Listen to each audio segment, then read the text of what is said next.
Okay, everyone. So we're recording now, just to let you know. It seems like you already know this, but unless you're talking, maybe keep your mic on mute to reduce background noise. Today we're joined by Lisa Gedgaudas of Arts and Venues Denver.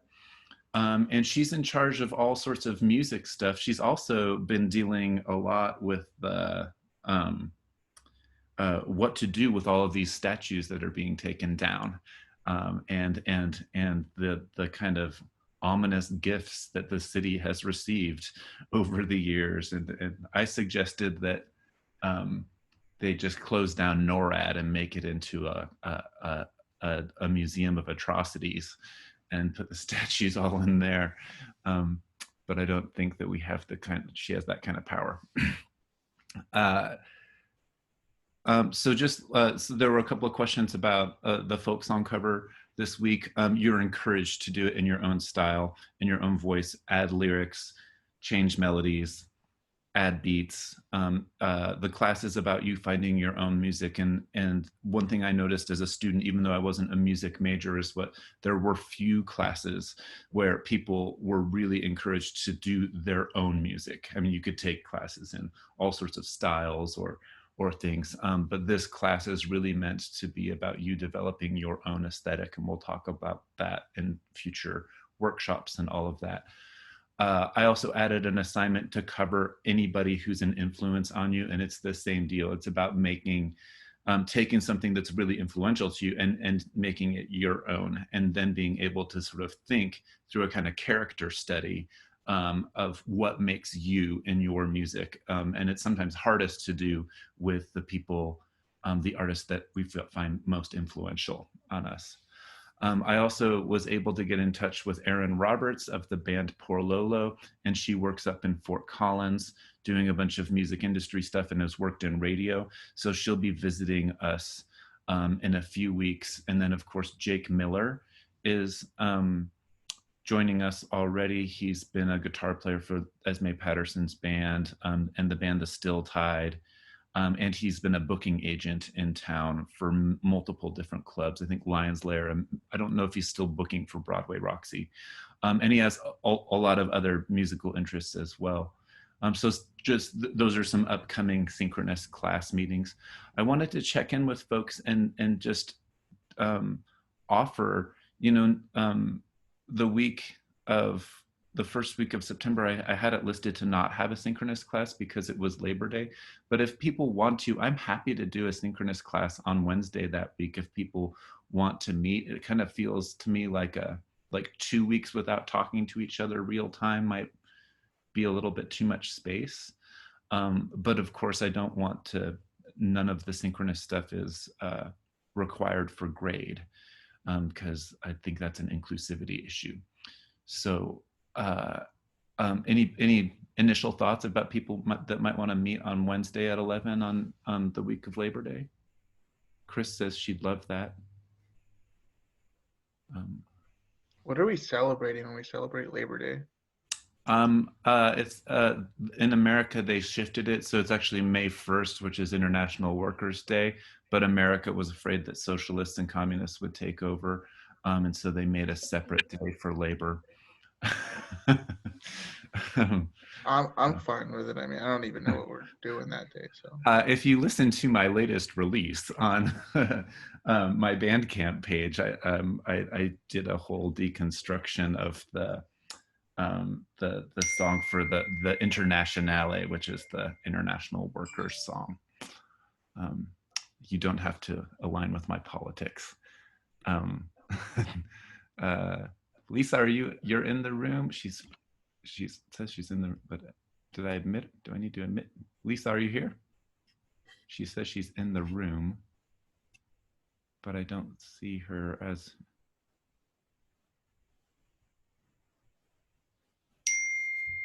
waiting room.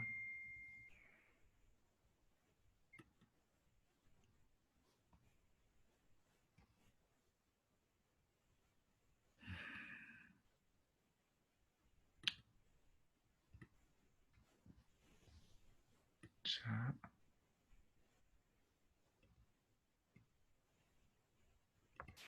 Are they doing the Taste of Colorado? No, I haven't heard anything about that. Participants chat.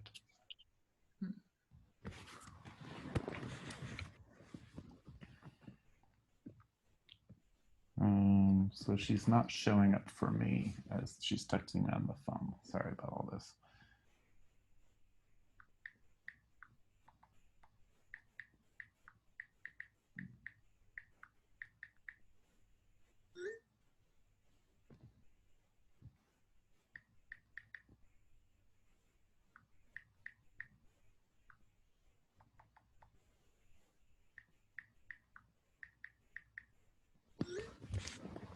Okay.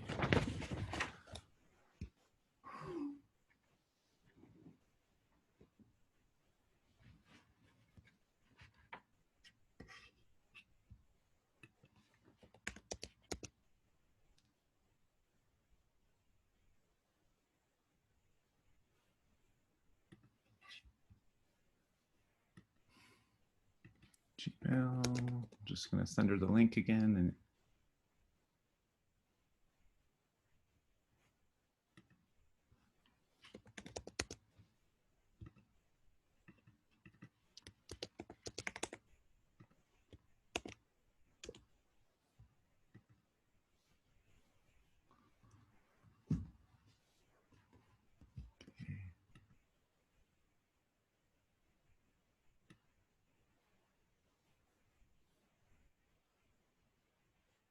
just let me admit Noah. So I don't know why Lisa's not showing up there.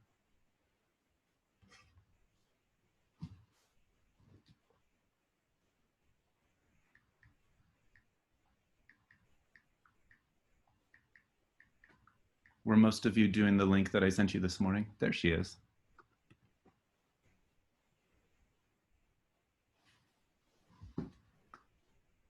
Hi, Lisa.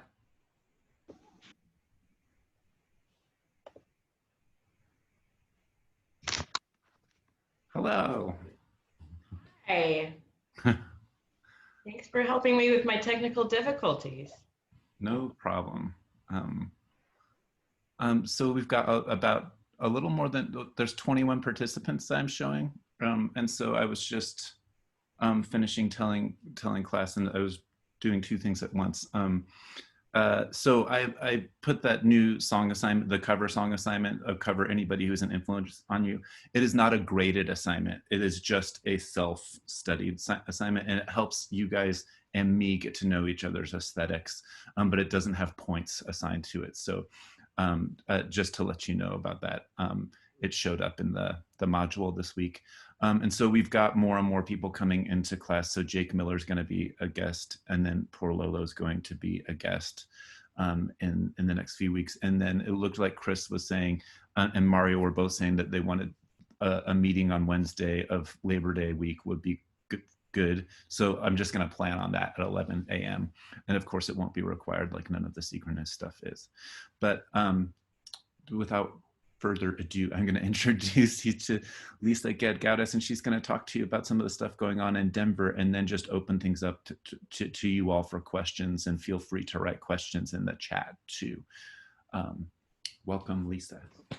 Thank you. Thanks, guys. Hi, everybody. School, my goodness, it's different these days, isn't it?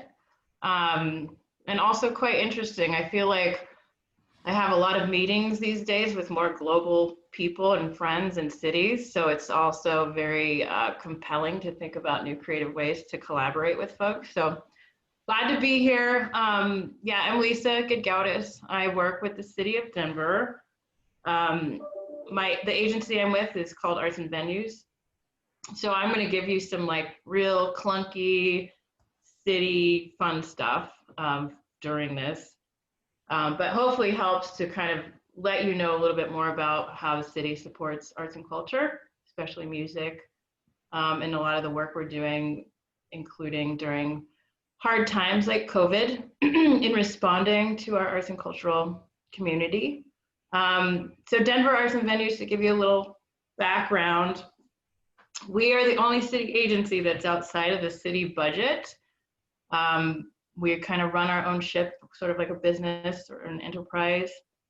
Because on the venue side, we run Red Rocks. The city owns Red Rocks, and we rent that out to promoters.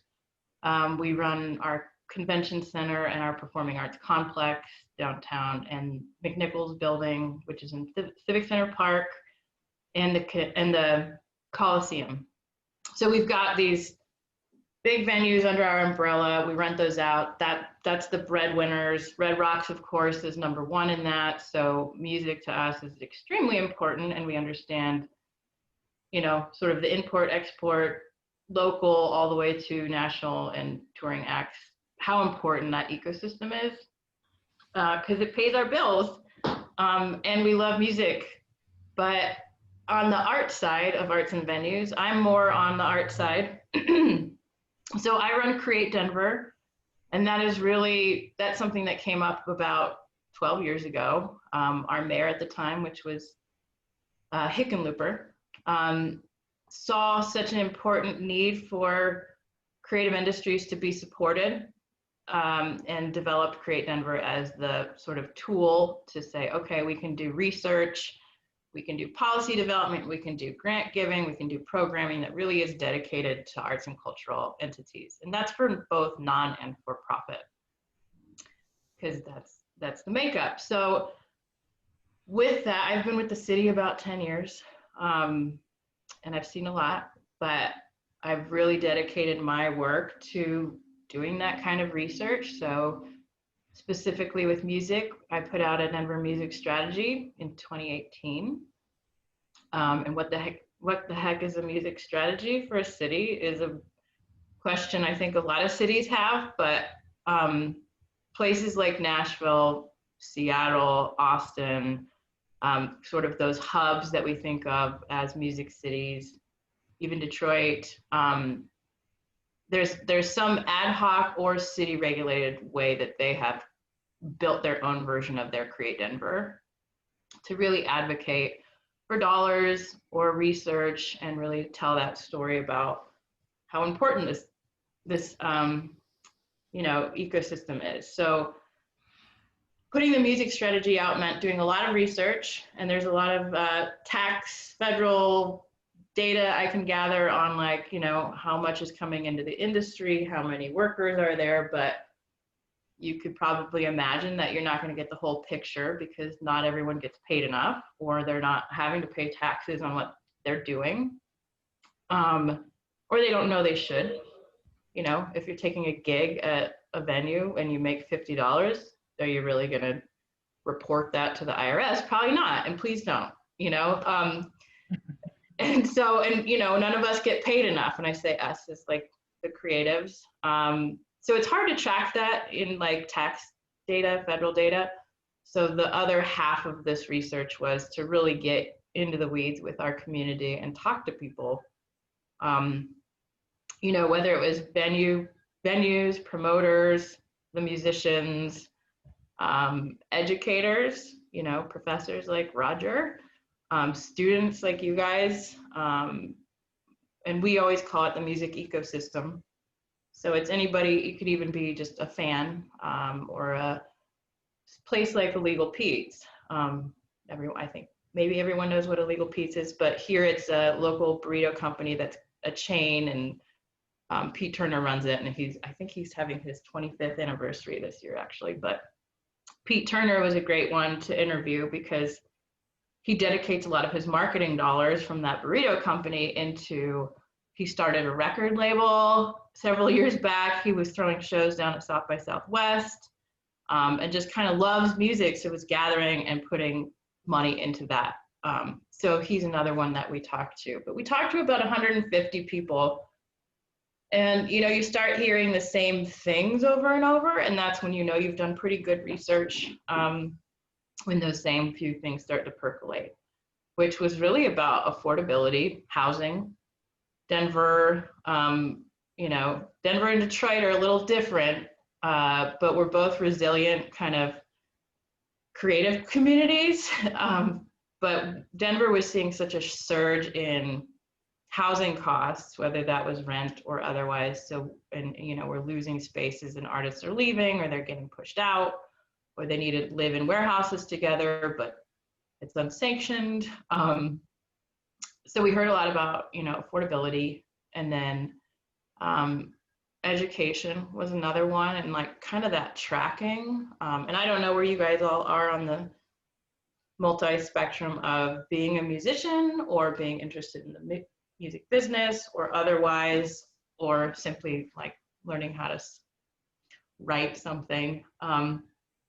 But education was another piece. Like, how do you build that professional development route once you get out of college, or as a musician, how do you kind of navigate your own community? And, you know, as Denver, we used to be considered an island for touring. So it's kind of breaking out of that. Denver's starting to grow up a lot. We've got a lot more influences here. A lot of people from all over the US moved here over the last 7 years. So it's different. But also, you know, just investment in that community. And the thing that I realized about our music community is that a lot of people were already doing really good work for social good, whether that was education for youth. Like, I don't know if you guys are familiar with Youth on Record, but there was a lot of organizations kind of revealing how music saves lives or supports the social fabric of our lives. And I really wanted to push that envelope. And as a city person, I'll be honest, like I was making a lot of this up.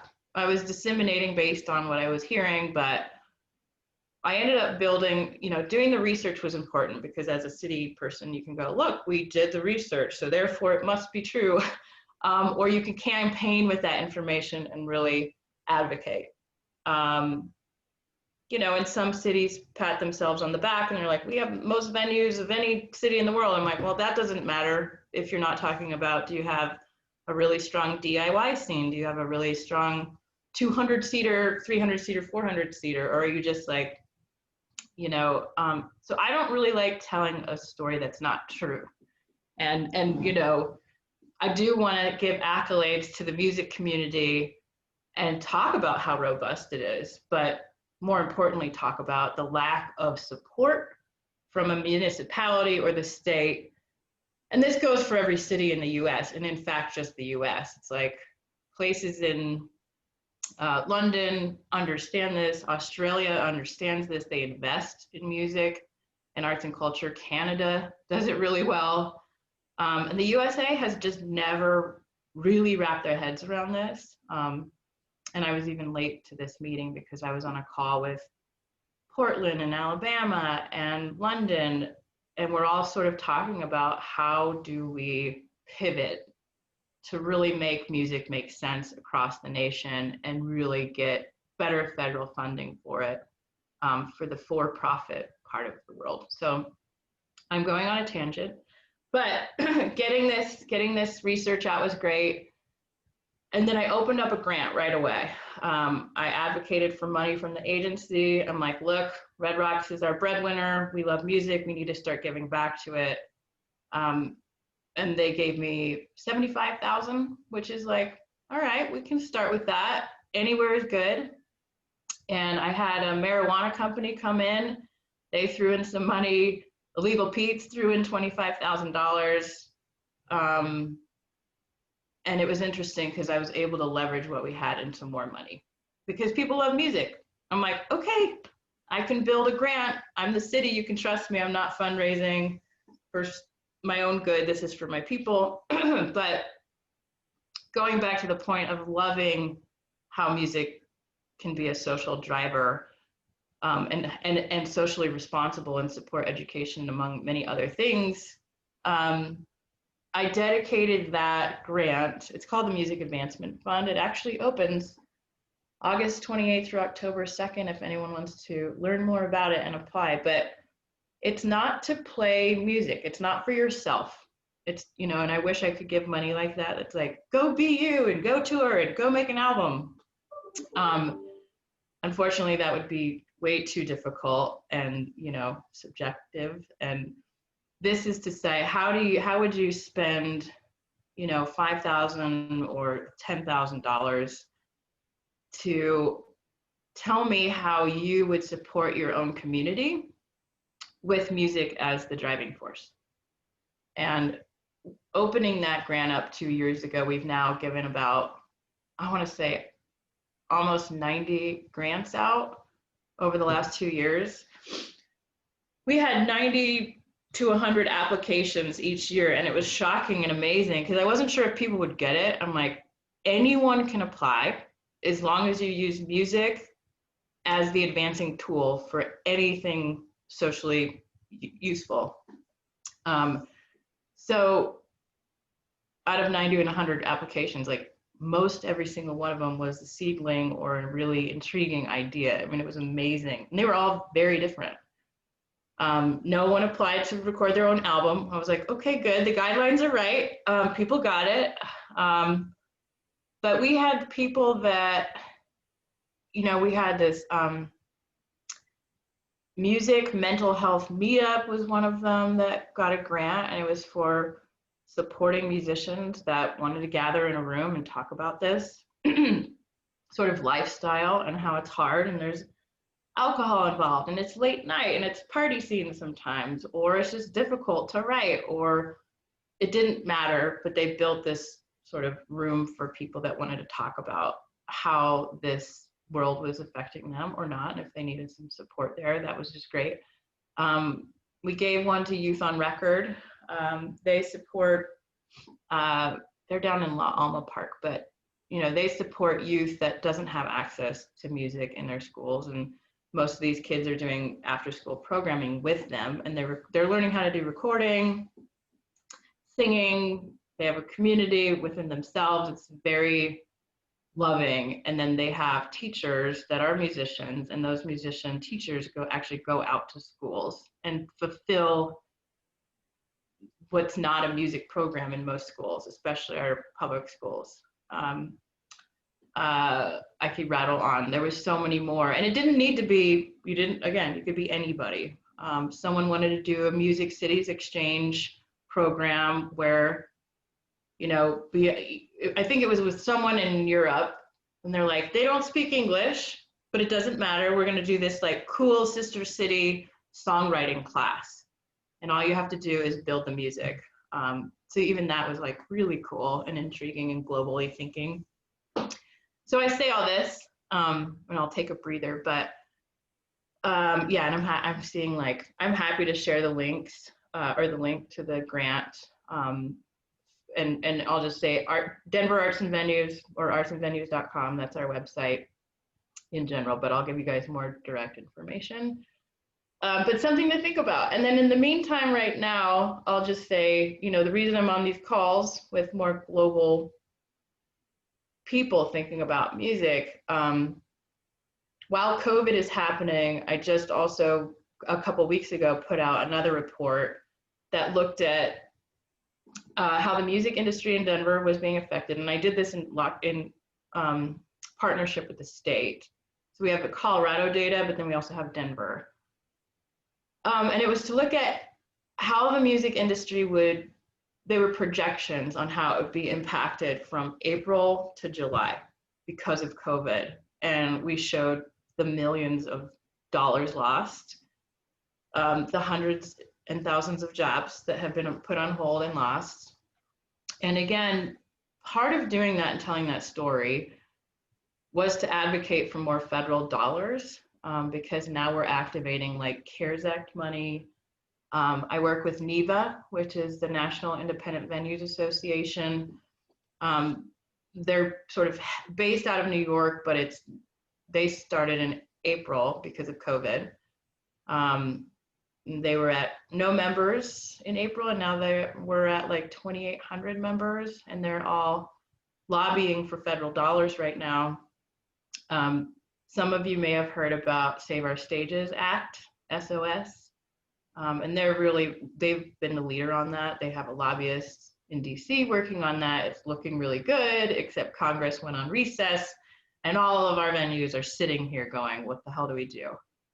as well as our music industry and people that are on unemployment, and for a lot of other things that were on those bills that are just sitting and waiting. So I'm a fighter. I'm not a songwriter, but man, if I could write some songs right now, I think I'd be pretty good at it. I kind of want to like take Roger's cue and be like, okay, I could do a cover. So I'm just glad to talk to you guys. I'll kind of like let you poke at me, but I hope that gives you a pretty good understanding. And just to be really clear, like not every city has a champion. I'm from here. I'm from Colorado. I know this city really well. I did a lot of music promotion. I helped build the Underground Music Showcase, which was one of our beloved festivals in downtown.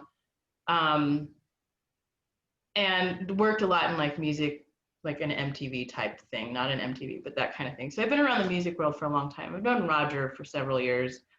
We have an incredible music community here. So I'm proud to fight for it. I work for you guys. Just remember that too. If you ever have interests or questions or anything like that, I'm available if you have ideas. But yeah, open door. So how's that sound, Roger? Now we can just kind of let people. Yeah, it sounds great. And yeah, Lisa's been working for the city, but before she was working for the city, she was building the UMS and all sorts of stuff. So she's been doing this for like 20 years. Yeah, questions for Lisa, anybody? Feel free to pop on and unmute yourself. I had a question. Hello, my name is Eric. I was wondering like what could the individual person do?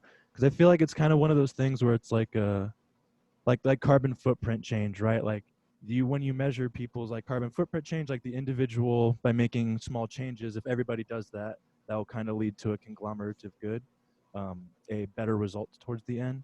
How can we do that for like this situation? Like what are the steps that like an individual person can take? And if like everybody can kind of do this as a musician or an artist, what are those things that we can do to like make an impact together conglomeratively by doing these individual things? But what are those individual things that we can do? So Eric, are you speaking specifically like during the times right now, like COVID times? Yeah, just like COVID for the COVID stuff and like to make an impact in some way to kind of help the damage that's been done. Yeah, I mean, I think it's a question we all have, right? Like, how do we kick in? How do we help? No matter what you do or who you are. And we're dealing with a lot of things at once. Yes, it's COVID. It's also climate issues. It's our politics. It's a lot of things. Not to mention right now, Denver feels like it's on fire. So the oxygen levels are hard, right? But that's where arts and culture is key. Like, you guys are the answer, even with the Black Lives Matter movements, which is not a movement. This is a reality that we will be with, and understanding how to genuinely educate yourselves about like Black, Indigenous, people of color right now, and engage. You're asking a good question, but I think it's being answered every day. When we get a mural on the street that says Black Lives Matter, and artists dedicate their time to go out and do that, or, start a committee, start a group, start activating and learning.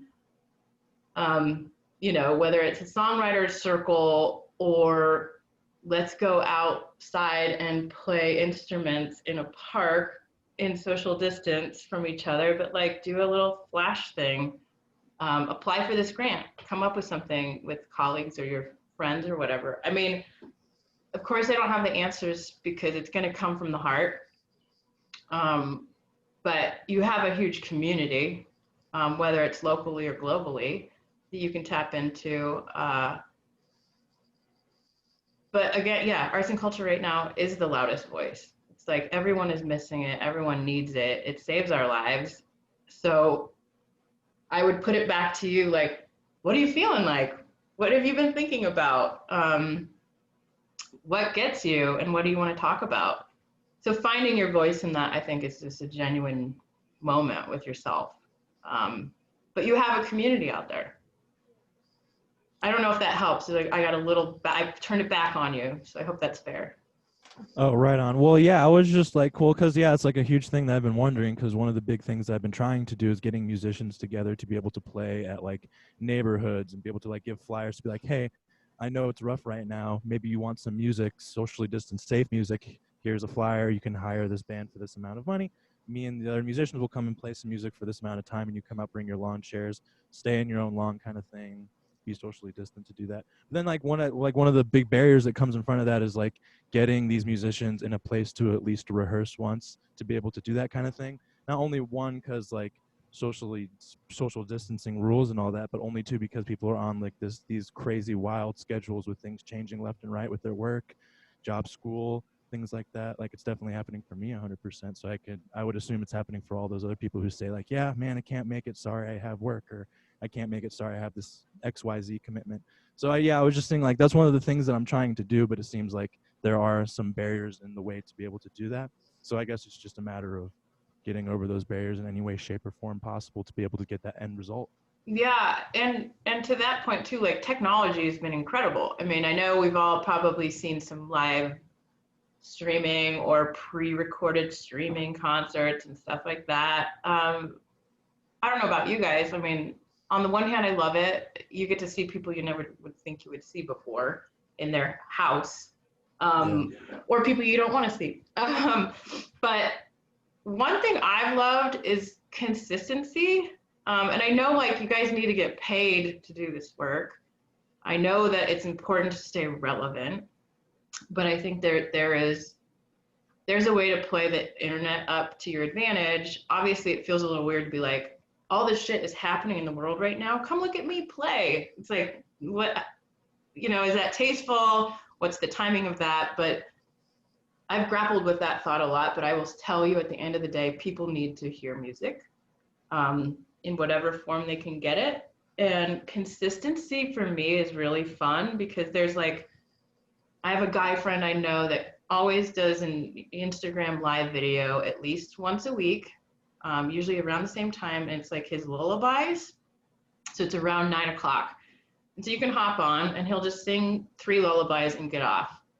And that's it.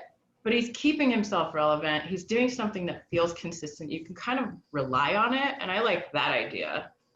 So if it's a weekly thing or I'll see you every Thursday at 5 o'clock for happy hour, or I don't know, but there's some cool ways to keep it relevant and also share with your community, and we all need it. So Yeah, 100%. I've tried to get on Instagram Live at least once every like few days, and to be able to. I play guitar mainly, and so I try to do like a jazz cover or something, or just comp or solo over a jazz tune at least on Instagram Live. Not only to keep on practicing like playing in front of somebody in some facet, shape, or form, but yeah, you're right, as to also produce music in some way that's viable, that's not that's not like being necessarily forced upon you, nor do you have to like break social distance rules to come see it, but it's just there to consume if you'd like to. um Awesome, cool. Yeah, so I guess I'll just keep on trying to do the things I've been doing and keep pressing through the barriers and stuff. I will just say we need it. Yeah. Don't stop. Awesome, thank you. Lisa, I had a question. Can you hear me? Yeah, for sure. Okay. I have my senior project this semester, and which, by the way, thank you for being a part of Underground Music Showcase and all those things, because those are awesome.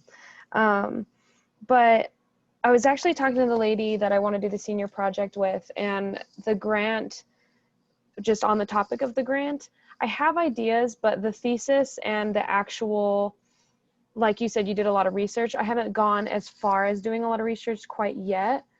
So how far along do you have to kind of be on your business plan to apply for a grant for something like that? Not, to be honest, like Okay. we're looking for really good ideas. And even if it's like, what are some partners you think you might have? And you don't have to have anything fully baked. I mean, a little bit more the better, sure. But if you're like, I think we can fundraise for this, and you don't have to come with a match of funding. I mean, Gotcha. but we do hope to see like, who are your partners, and are you interested in leveraging our dollars? Because you should. Right. You should use us and say, we've got money from the city. Look how great we are. Let's go get more.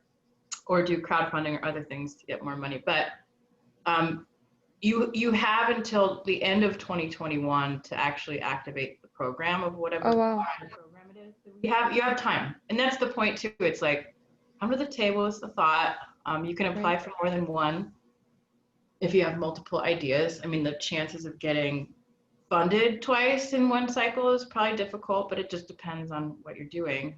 But we want to make sure that you do it well, you take your time. Obviously, it's COVID time, so it's like, what will these things look like? Right. So yeah. Okay, cool. Good to know. Thank you.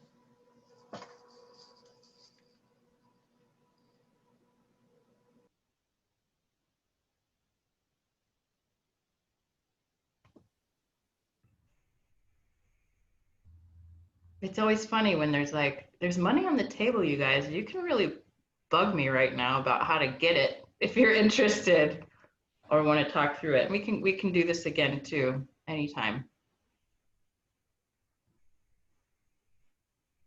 So if anyone please interrupt me because this is your time, but as you're cogitating, Lisa, can you just talk a little bit about like what Dazzle and Broadway Roxy and the clubs have done? Because the fact is that the rules, there are no set in stone rules about social distancing and all this stuff right now. And this is meaning that the clubs and the venues have to make up their own game plan as they go as well. And you were talking to me about like kind of alliances that some of the venues have made. Yeah, I mean, okay, so back in May, I started digging around on like calling venues, all of our venue owners, whether it was like the High Dive or the Dazzles or small and large, the AEGs, the Live Nations, promoters, just to kind of gauge where everybody was. And May was so different than it is today. Everyone's been bleeding money, everyone's losing their minds, and no stage is going to open, no venue is going to open for live music in the country. I mean, you know, some people are, but there's an alliance we have across the nation with NIVA, with the National Independent Venues Association. While we're fighting for federal dollars, it's extremely important that no one goes against the rules and puts a bad name on the music industry. Obviously there's some gray area and there's some funky things, and eventually we're going to have to learn how to do this. Like Red Rocks is, every state is on a capacity plan, and every state is different, as you may have noticed through our leadership at the federal level or at the state level. It's like every man for himself, kind of, or women for that matter. It's like, what are your regulations? Let's be honest, we all need to be wearing masks. We all need to be socially distanced, 6 feet apart, if not more. But somehow we can go into a grocery store and kind of figure this shit out. And then the venues are just in total lockdown because the regulations were like 50% capacity or 50 people, whatever is less. And no venue right now can handle that. And you know, so they need the Band-Aids of money to kind of stay alive. And we're starting to see venues close across the nation. It's terrifying. So I say all that because there's always just like this weird thing that happens. And we noticed that restaurants were able to open. And Dazzle reached out and they're like, okay, so if we're allowed to open, we're Dazzle. We play music. This is what we do. Can we do that? And there was nothing in the law that said they couldn't on a state level. So we just said, do it, you know, try it out. Let's stick with the guidelines, make sure faces are covered. You have to have protocol. So I worked with them. I was like, you know, the best thing you could do right now is write your own playbook and show all the due diligence that you're doing, how you're handling when musicians come in the door, what door, how long you're even asking a musician to be there. Because, you know, most of the time it's like, you're there for 4 hours. It's like, how about that's not a great idea? People sit down. I mean, it's a supper club. It's supposed to be like, relax and enjoy an evening of jazz. And they can't do it that way. You know, it's like lunch and dinner, and this is the restrictive hours. here's how we have a musician's stage plot, like everything. And we collaborated with Nocturne, another jazz restaurant, and then Roxy Broadway. Roxy recently opened, I should say it that way, and they're a restaurant. They're food forward, but they have a beautiful stage that's away from the crowd. They put up plexi. They have their protocols. They're a little different than Dazzle and Nocturne, but it's just interesting to kind of unpack this stuff. But I was like, if you guys do your due diligence, people won't mess with you as easily. The city can't really come after you because there's no rules in place, but we do need people to start activating how to make this work as sort of the guinea pigs, unfortunately. Roger, does that touch on sort of, and so now I've kind of stepped back from them. I'm like, just do your thing. I don't need to know everything. It's kind of like, work it out. Because then they're also exposed by doing that, you know? So the pact was, don't do anything stupid. Like, play it cool. And Roger, you played Roxy. I'm sorry I missed that show, but how was that, you know, on your side as artists? It was fine, and it was safe. I mean, they've got the tables really spaced out, and they've got those big garage doors, so it almost feels like you're outside. And I've only seen one other show there, and I need to go back, and because they paid me well, and I need to go back and like give money back to they're struggling on the restaurant end, of course, right? They're struggling to make money, so they're open. I talked to you yesterday, and it seemed like they had a good brunch thing going, so that was encouraging. And of course, this is all you know, making sure that you're healthy, making sure that you're wearing a mask, and being conscious about that. It was a little bit weird because we were going to have to wear a mask on stage first, so I practiced with a mask on. But then because of the plexiglass, they were able to say, they're like, we prefer you to wear a mask, but like you don't really have to. And you know, interacting with my friend Katie, who played a set embedded in my set, we just made sure that you know, going to and from the stage, we were all masked, and that we hung out, you know, at only an artist table together. But Lane has a question that I think is really important, and I don't know what the answer is exactly, but I do think that, you know, we are a community. This class is a community, and that's why we're having this discussion right now. Like Lisa can give more information on this, but feel free to create collaborative initiatives across Detroit and Denver. So that's one way into that. But I'll let you talk more, Lisa. Yeah, great question, Lane. And, you know, so I wrote the guidelines, and it says you have to be, the main entity has to be in the city and county of Denver. But you can collaborate with someone that you apply together. It would just be a partnership thing at that point. But yeah, I mean, and the program doesn't need to be in Denver in totality. You know, because I have a lot of people around Colorado that are like, I want to do a residency tour thing around Colorado with musicians. Would that work? And I'm like, yeah, but make sure that there's part of that residency is in Denver, or there's a kickoff program or a show that lands in Denver. But yeah, I mean, it'd be killer to work with Detroit on something if there was a way to do that.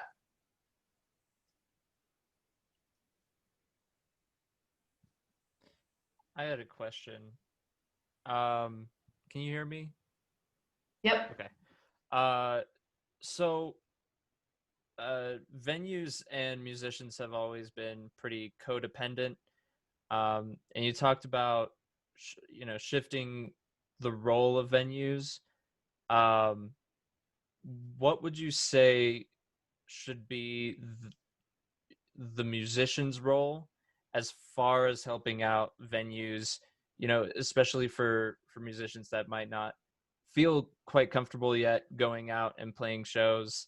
What would you say musicians should try and help with to still help promote venues right now? I think that's just a matter of creative thinking, and just off the top of my head, I'm like, well, you know, so High Dive here for example, which is a 200 standing room bar, classic indie rock, garage rock, classic, dive bar. They can't open. They don't have, I think they opened the bar. You can't even sit at the bar. I think they played a couple movies, but they only can get like 12 people in there, whatever that is. So to your point, it's like, well, fundraisers. It could just be like, I'm doing a weekly show from my house, or you go in and utilize a stage, a vacant space, and you pre-record something, and it's like brought to you by this venue this week, and they're going to get part of the proceeds, and maybe you do too. The hard thing is, like, we need money for you guys as artists and the venues, but if we lose our venues, like, we're not going to lose you guys, but we may lose a high percentage of venues, depending on how long this goes, or how it reveals itself. And if we lose our venues, we lose infrastructure, right? Sure, somebody can come in again and redo it, or some terrible landlord will come in and build a coffee shop, or not even a coffee shop. It's like, that's a fear. How developers are rebuilding our cities every day out from under us. And is it equitable? Is it interesting? How do we keep the fabric of our venue? So it's a good point, because they need help. But I would say, if there's venues that you love, talk to the owners, talk to the people, and just be like, what are you guys doing? Like, I'm sure you're getting some federal dollars. It's on hold. Have they done a fundraiser? Do they want to do something? Just keeping them relevant and on the map. I think they're all panicking right now.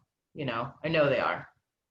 So I appreciate the question for their sake. But it's really up to them. And I think, for our venues, we've pushed really hard for our venues to join NEVA as members. So if you do know of any venues that need love and support, we have a weekly call with NEVA every Thursday, where it's like, we're literally on a Zoom like this with 250 venues across the nation.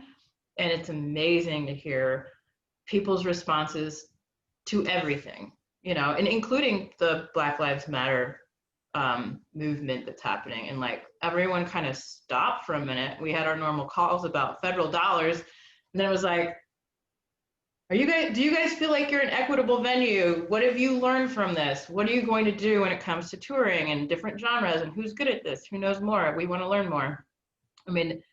Anyway, so encourage venues to get on these calls, because you feel like you have much more of a network and community, and you can lean in. And it can be a mental health thing. It can be, how are we getting this money? It can just be like, yep, we'll get there, hang in there.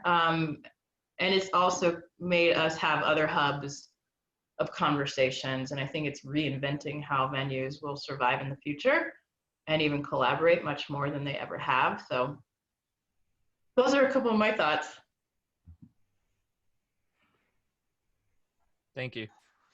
I heard about NEVA through one of my favorite artists, who are like road warriors type of people, and they can't tour right now because of COVID, but they were promoting NEVA as artists themselves, to say like, hey, go tell your public officials wherever you are in the country, telling their fans how many of those fans there are.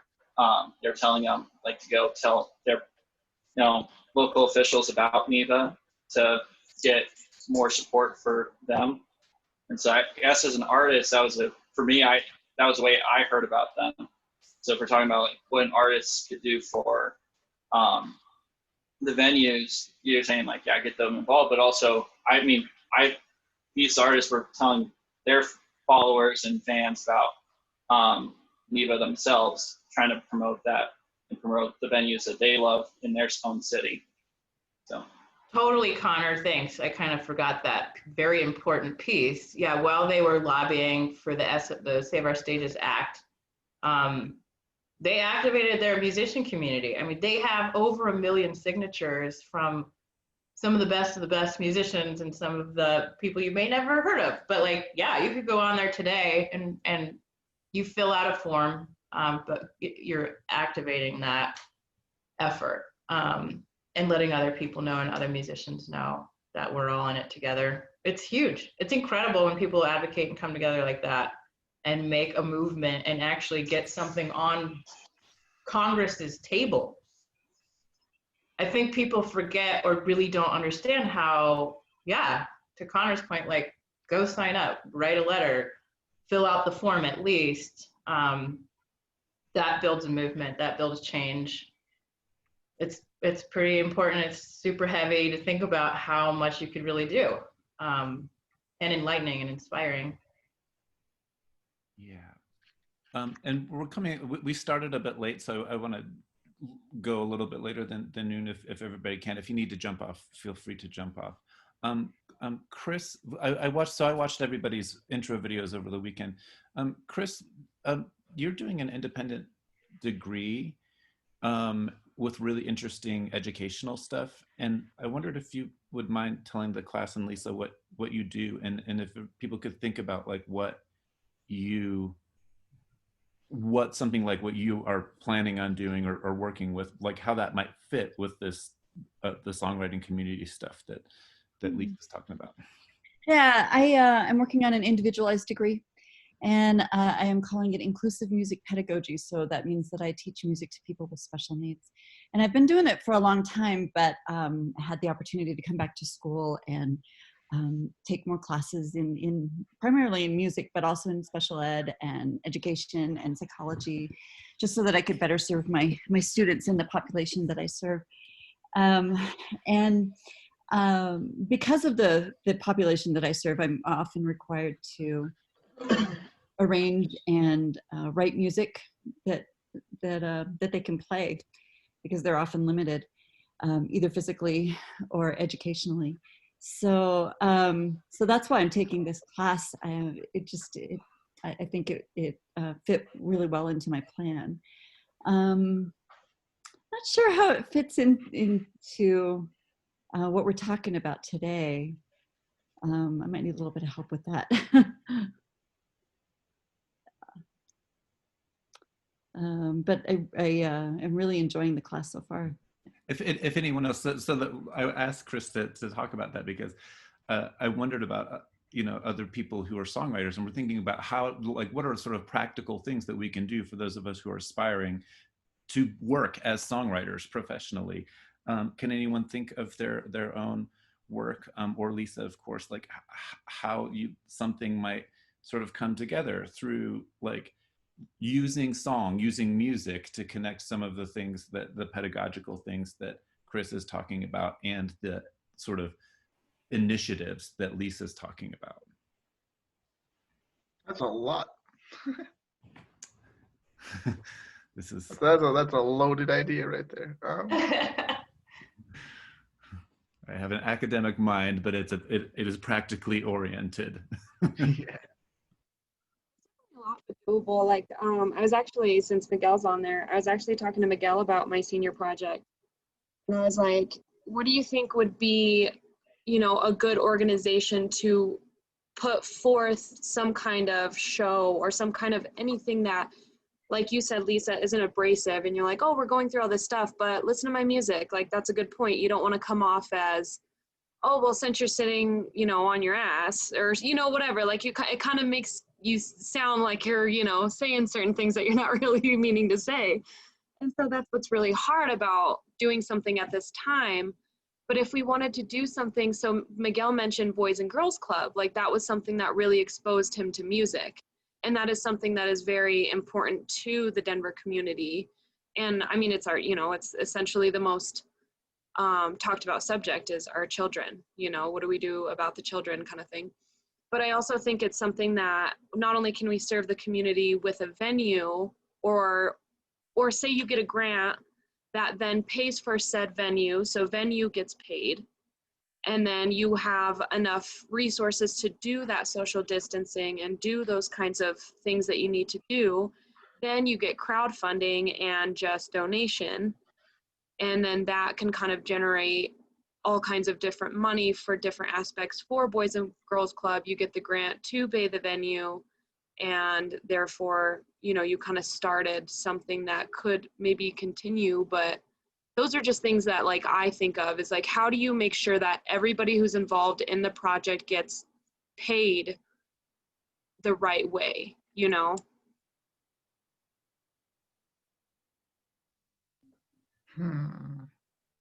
Yeah, I'll just dip in and say, you know, that's why these grants are so key right now, more than ever. I'm totally psyched to see what people come up with.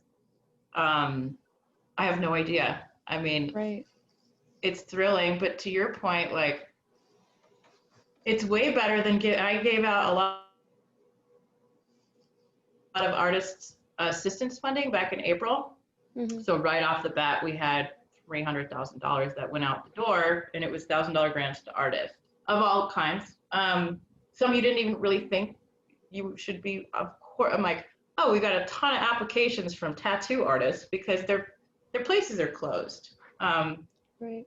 Anyway, so giving out that money, then it's a Band-Aid, and I'm happy to do it. But I'm way more compelled to give money to a creative to build a program and pay everybody. Like exactly what you're saying. I'm like, everybody wins. Right. Especially if, you know, it's not one or the other, but I agree, youth right now, like access for youth to have access to anything, like do they even have technology they can look at? Providing them with music or music tools or a class or a cool workshop, or, you know, folks that don't have cognitive skills the way that some of us do, or access in many, the word access is just the key word here. Like, how do we support that? And to Chris's point too, it's like we had some great grant applications come in regarding, you know, a record label that is built by a blind Black man who wants to teach youth how to use all the equipment. And he's amazing, Johnny Johnston. I'm like, how do you do it? Or working with, you know, children on the spectrum and kind of understanding how music needs to be different. It can't be too loud. It has to be a certain level. So, sorry, again, tangent with you. It's like, yes, I'd much rather be giving out grants that is more holistic to people getting paid to do what they do really well. No, this is really useful. Thank you. Because you have these broad ideas, and to kind of put them down into a singular purpose seems to be the hardest part, you know, because it is, you want to like, but this helps a lot because it's definitely a lot more focused and the grants are very specific. So, I mean, obviously they're not crazy specific, but that's good to know that it's doable. So thank you.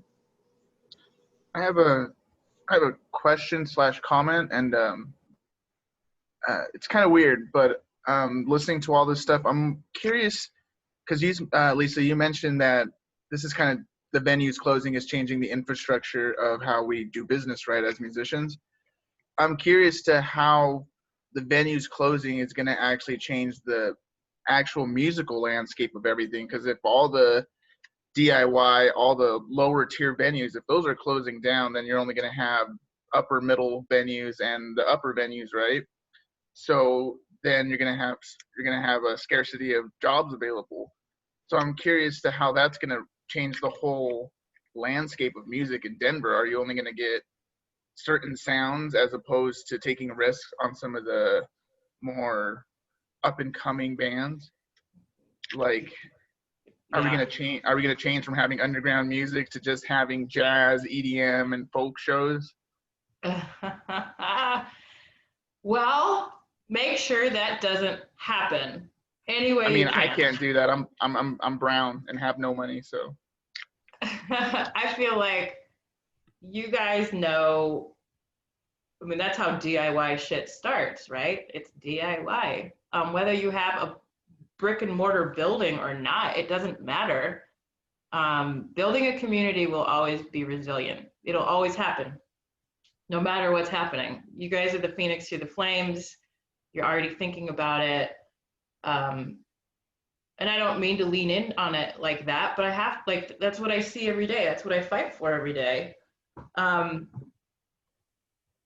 I'm worried about the infrastructure and sort of that ladder too, because, you know, you can start in a DIY venue and then next thing you know, you can be, you know, at a 200 seater, or work your way through the AEG ladder, which is like, then you can play Lost Lake, and then you can play Bluebird, and then eventually the Ogden, and then eventually Red Rocks, maybe in a perfect world. But like most of us don't live in that perfect world all the time, certainly. And yeah, I'm more nervous about those smaller venues, and then that, to your point, like all the genres and all the melting pot of genres. But that will never go away. I think it's just like where it will start popping up next.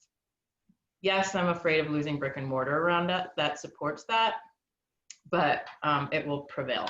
It will find a way. I don't have a magic wand or the answer on that, but No, it makes sense. It sounds like the Asgardians from the Marvel films. You know, they had to yeah, leave. They had to leave their land, and then they were all like, "Well, Asgard's in our heart," or whatever. You know. totally, exactly. Yeah, I feel that.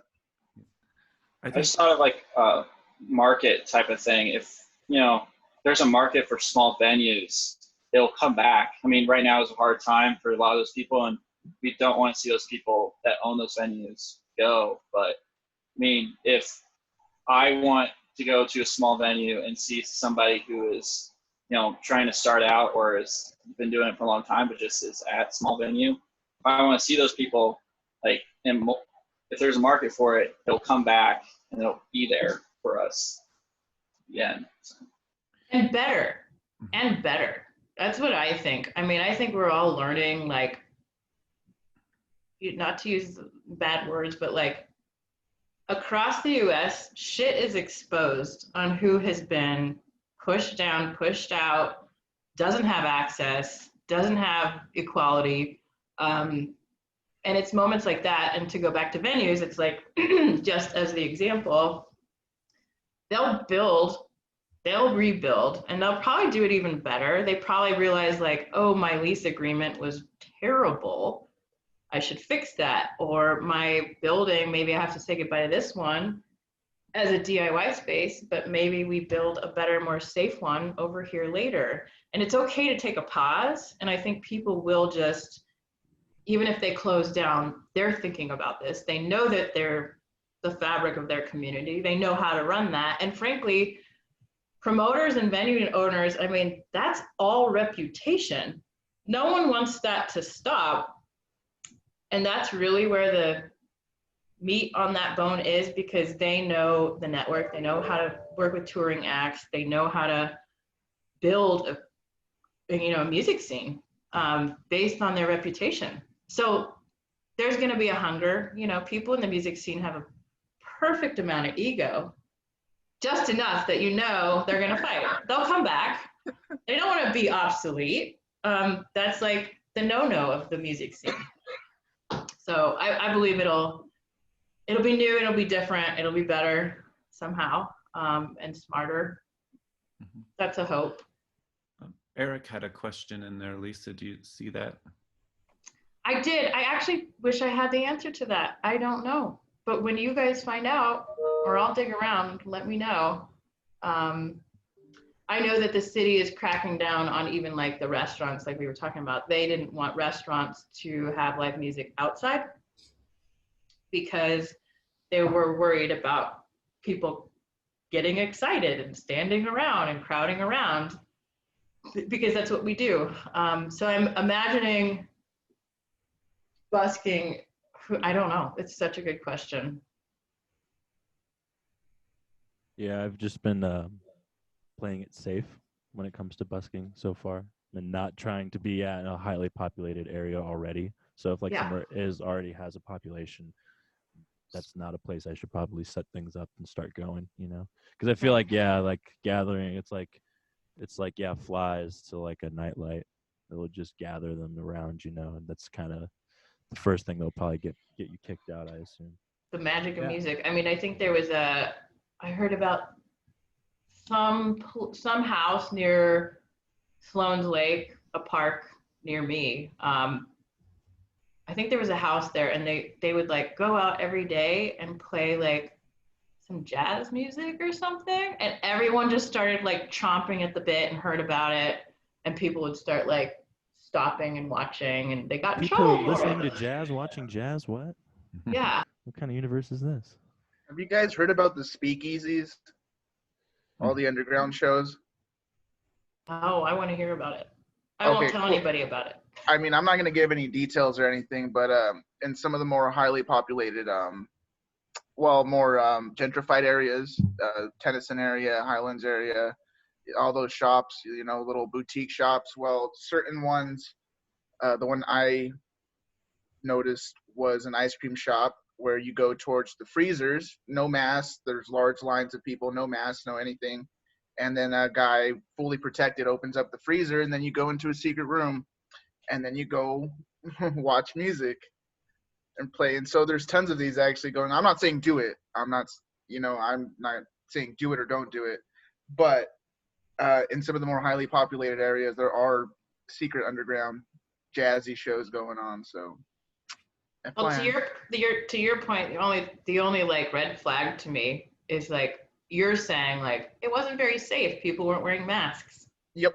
I'm like, okay, how the hell is that setting a precedent for all the venues that are just bleeding money and won't do that? So there's these aren't venues at all. These are people with money that have ideas. Right. Yeah. Miguel, to your earlier point and to Chris's point in the chat, I will share with you guys some videos that Dazzle did with artists of color this summer, particularly talking about these issues. So there's lots of issues to think about. Like one is that we don't have very many booking agents of color working widely in Denver, and we need more booking agents of color because they will book more people of color, unfortunately, than white booking agents will do, or women, for example. And so we're in a situation where all of our social relationships are changing. And to Chris's point here, the potential to create new types of spaces and interactions for people with special needs or abilities and disabilities, people who, for some of whom I know, music is one of the most important things to my friends with, say, Down syndrome, for example. They don't get to interact with people on just like a regular basis. They're already socially isolated and they really depend on music. So how do we create spaces where like new social spaces where people who were or have been marginalized traditionally, where we just dismantle that to begin with, across all sorts of boundaries. So I'll share the Dazzle stuff. They're kind of long. They're too long for classes, but I'll put them into modules. And it's a really important thing about like Dime dissolving, and I know that there's energy around that, but like one of the things that wasn't happening well enough at Dime were attention to these issues of inclusivity. And that's what you'll see me in my lectures and stuff, like addressing this stuff regularly. And it's an open discussion. Also, David Byrne's book, How Music Works, it does a really good job of talking about like how the certain kinds of music and genres of music fit the new spaces, right? Or fit specific spaces, like a symphony in a symphony hall. It's supposed to be in a symphony hall. It's not really supposed to be in your earbuds, and it's a different experience. So in the new social orientations that we have, the new social relationships, this is the potential for new genres and ways of just doing music itself, right? It's an open-ended question. Lisa just shared a link. We've been here talking for about an hour, so we should probably wrap up. Did anyone have any burning questions? Can I make a comment really fast? Yeah. Going along, especially with creating musical spaces for those like special needs and stuff. I know a lot of rehearsal studios actually are doing things where they will like kind of like make a day or a special occasion for like special needs to come in, like teach songs and stuff like that. So it is a thing that, although it's not happening enough, I do think is happening, and that is a thing that I don't know. people should definitely put out there more, I think. And going with what Chris had said in the chat, I think, using venues right now to give us a space for people with special needs to either perform, or if they're not comfortable with that, talking to the venue, seeing if they're willing to use it as a space just to have that experience of being on a stage, maybe using it as a place to record like a live session, um, and then like putting that up on like Bandcamp or something, and like part of those proceeds going back to the venue to help them out. It's like a music, the way that we've worked with venues and all that really has been a sort of codependency for a long time.